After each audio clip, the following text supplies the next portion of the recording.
Okay, ek gaan nou weer vir julle 'n videoetjie maak van hoe om die leertjie metode en ek gaan dit net bietjie meer in detail verduidelik, hoe om dit toe te pas. Sommige van julle is onseker oor hoe kry ons die getalletjies aan die linkerkant? Hoe weet jy waarmee om te deel? En die antwoord is eintlik eenvoudig. As jy gaan en soos wat ek die priemgetalle hier neergeskryf het, dan begin jy met die eerste priemgetal en kyk of kan jy daarin deel. As hy daarin kan deel, dan deel met hom. Okay? Dan deel jy met 2 tot dit nooit meer in die getal in kan gaan nie. Dan kyk jy, okay, right, kan 3 nou ingaan. Okay? En dan deel jy elke keer met 3 tot 3 nie meer kan ingaan nie. Dan deel jy met 5. 2 gaan nie altyd nie, dalk gaan 2 glad nie in die getalle nie en dadelik 3. Okay? Ek het hierso op bladsy 12 in julle handboek. Heel bo is hierdie deelbaarheidsreëls. En van hulle is eenvoudig vir jou en van hulle is vir jou bietjie nuut. Maar as jy deelbaarheid byvoorbeeld deur 2 wil toets, enige ewe getal of ewe syfer, as hy eindig met enige een van hierdie getalle, dan moet hy deelbaar wees deur 2. As die som van die syfers deelbaar is deur 3, met ander woorde, as ek byvoorbeeld hieronder nou sou getel het en gesê het 3 plus 4 is 7 plus nog 3 is 10. En daai antwoord wat ek nou gekry het, 10, is deelbaar deur 3, dan gaan die hele getal deelbaar wees deur 3. Okay? Met ander woorde, jy gaan daar al die getalletjies bymekaar tel in die syfer en kyk of dit deelbaar deur 3. As die laaste 2 syfers deelbaar is deur 4, gaan die hele getal deelbaar wees deur 4. As die getal op 'n 0 of 'n 5 eindig, dan is hy deelbaar deur 5. Hy is deelbaar deur 6. As die getal deelbaar deur 2 en 3 was, is die getal deelbaar deur 6. Okay? En dan, wanneer jy kyk na of 'n getal deelbaar is deur 7, dan vat jy die laaste getal in die syfer. En as jy hom verdubbel, daai waarde hou jy nou net, en dan vat jy die eerste 2 getalle in die syfer wat hulle vir jou gee. As jy daai getal vat wat dit vorm, en jy trek daai verdubbelde laaste getal daarvan af, en die antwoord is deelbaar deur 7, dan is die hele getal deelbaar deur 7. Nou, een van hierdie getalle is deelbaar deur 7, en van die ander priem getalle is help nie daai getal nie. So dan sal ek vir jou mooi in detail verduidelik hoe hy gedeel deur hoe die deelbaarheidsreël van 7 werk. So ek sal nou weer daarin gaan. Maar ek sou hierso sê, jy moet fokus op daai reël, die een wat 2 is, 3, 4 is nie so belangrik nie, om deelbaar te wees deur 5, deelbaar deur 7. Kan jy sien ek highlight al die priem getalle? Want wanneer jy die leertjie metode doen, dan help dit jou nogals om te sien of is dit deelbaar of mors jy jou tyd om iets in 'n getal in te probeer deel wat nie kan nie. Okay? So dit is my antwoord vir jou. Hierdie blokkie is vir jou antwoord. Jy moet dit gaan leer en probeer toepas en seker maak jy verstaan die reël. Dit help nie jy gaan leer soos 'n papegaai nie, jy moet dit verstaan. Okay? So daai gaan jou help om te weet of kan 'n getal indeel. Maar buiten dit het ek nou gesê, jy vat hierdie priemgetalle en jy begin by die eerste priemgetal en jy kyk of kan hy deurdeel. So as ek 112 moet in sy priemfaktore ontbind, okay? Dan kyk ek nou, kan 2 daarin deel? Ja, want hy eindig op 'n 2. Hierdie getal wat in mee eindig is 2. Dit moet nou daai getalletjie hierbo. Okay? So hy is deelbaar deur 2. Nou skryf ek 'n 2tjie daar, skiesie. My pen kry. Toe skryf ek nou 'n 2 daar. Nou eintlik wat elke keer hier gebeur, onthou julle sulke kort deelsommetjies wat jy in die laerskool gedoen het. Nou jy 'n lang deel gedoen het, toe leer hulle nou vir jou kort te deel. Okay? So nou hierdie regop streepie wat ek hierso gemaak het, is basies hierdie leertjie wat hier hardloop. Okay? En elke keer mos met 'n kort deel, dan jy nou hierdie 2 gevat en jy dit daarin gaan deel en dan skryf jy die antwoord hierso. Okay, nou dis presies hoe dit werk. Jy vat 112 en jy deel dit deur 2. Jou antwoord gaan jy dan nou hier skryf. Okay? Want jy het mos nou gedeel deur 2.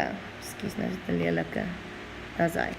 So eintlik wat jy nou gedoen het is, jy sê met ander woorde dit is 56.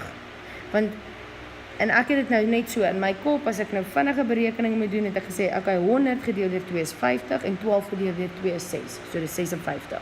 Okay? Goed. Maar nou is ek nie klaar nie. En ek kan nou nie daai uitvee sodat ons kan sien wat gaan aan hierso. Nou moet ek kyk, okay, kan 2 weer in 56 ook ingaan? Ja, want 6 is 'n ewige getal. Die laaste syfer is deelbaar deur 2. So 2 deel jy nou weer in 56 in en jy skryf nou weer die antwoord hier. So daar is 55 gedeel deur 2 is 50 of 25 en 6 gedeel deur 2 is 3. So dit is 28. 2 kan weer deelbaar wees daarso deur 28 kan weer deelbaar wees deur 2 en dan skryf ek die antwoord daar, die antwoord is 14. 2 kan weer 'n keer in 14 ingaan, so ek vat 2 en ek deel dit in 14 en ek kry, my antwoord is 7. Kan 2 in 7 ingaan? Nee. Okay, so ek is nou klaar hierso met 2. Kan 3 in 7 ingaan? Nee. Kan 5 in 7 ingaan? Nee. Kan 7 in homself ingaan? Yes. Nou deel ek 7 met homself. So tegnies het ek nou 7 gaan in 7 in 1 keer. Sodra jy hierso met 'n 1 eindig, dan is jy volledig. Met ander woorde, nou skryf ek dit onder. Met ander woorde, as ek nou 112 as sy priemfaktore skryf, het ek 1 keer, 2 keer, 3 keer, 4 keer 2 kon indeel en is 7. So dit is sy priemfaktore. Okay? Nou die tweede getalletjie wat ek hierso het, is bietjie meer kompleks. So ek kan verstaan dat jy bietjie frustreerd raak, maar weer eens, as jy hierdie deelbaarheidsreëls gaan nagaan, dan gaan dit vir jou bietjie meer sin maak. Nou in hierdie geval kan 2 nie indeel in hierdie getal nie. So by hierdie enetjie kan 2 nie ingaan nie, 3 kan nie ingaan nie, 5 kan nie ingaan nie. Nou kom jy uiteindelik by die deelbaarheidsreël van 7. Nou ek wil net hierso vir jou, hierdie kan sommer in groen vir jou wys. Hoe toets jy nou of hy deelbaar is deur 7? Nou hulle sê die getal, ek sê hierbo, die getal is deelbaar deur 7 as die laaste syfer van die getal verdubbel word. Wat is die laaste syfer? 3. Nou kom ons gaan verdubbel 3. Wat is 3 as mens hom verdubbel? Okay? Dit is 6. So nou wag ek om te hoor, wat moet ek met hierdie 6 doen? So nou gaan ek en ek sê, okay, as jy hom aftrek van die getal wat gevorm word met die eerste 2 syfers. Wat is die eerste 2 syfers in hierdie getal? Is 3 en 'n 4. So ek weet in die getal groot sal dit nou 340 verteenwoordig. Maar in hierdie geval, hulle sê die getal wat gevorm word deur die eerste 2 syfers as jy hulle saamsit. Met ander woorde die getal 34. Nou sê hulle vir jou, as jy hierdie 6 gaan aftrek, daai laaste getal wat jy verdubbel het, as jy hom aftrek van daai eerste 2 syfers van die getal af, en die antwoord is deelbaar deur 7, dan is die hele getal deelbaar deur 7. En as jy dit aftrek, dan kry jy die getal van 28. En 28 is deelbaar deur 7. So hierdie reël werk vir ons vir hierdie getal. Daarom kan ek nou weet dat ek nie my tyd gaan mors om te deel deur dit aan, dit gaan nie daarin gaan nie.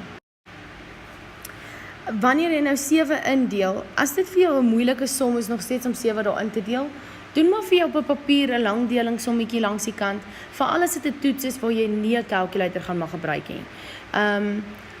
Ek glo dat die moeiliker somme ons gewoonlik in die kalkulator toets sal sit, maar ek sê weer, as dit 'n getal is wat vir jou moeilik is om te deel, doen vir jou 'n sommetjie langs die kant met 'n lang deel. Maar 7 gaan in 343 en 49 keer. En 7 gaan, nou vat ek weer 7, want 7 kan in 49 ook indeel. En my antwoord daarvan is 7. Maar nou het ek nog nie geëindig met 'n 1 nie, so ek gaan weer 'n keer 7 indeel, en dan eindig ek nou met 'n 1. So as ek nou die getal het 3, 4, 3, en ek moet hom skryf as 'n priemfaktor, is dit 7 maal 7 maal 7. Vir die KGV en die GGF, verkies ek dat julle hierso stop met dit. Maar as hulle net vir jou vra, skryf hom as 'n priemfaktore, kan jy aangaan deur te sê, okay, hoeveel 2's het ek byvoorbeeld hier met mekaar gemaal? 4. So jy kan sê, dis 2 tot die mag 4, 2 4 keer met homself gemaal, maal 7, en dis sy priemfaktore. Maar ek sê weer, met die KGV en die GGF, verkies ek dat julle hierso stop. Hierso het ons dan 7 3 keer met homself gemaal. En dit is die leertjie metode. Kyk maar vir die volgende videoetjie met KGV en GGF as jy met dit ook sukkel.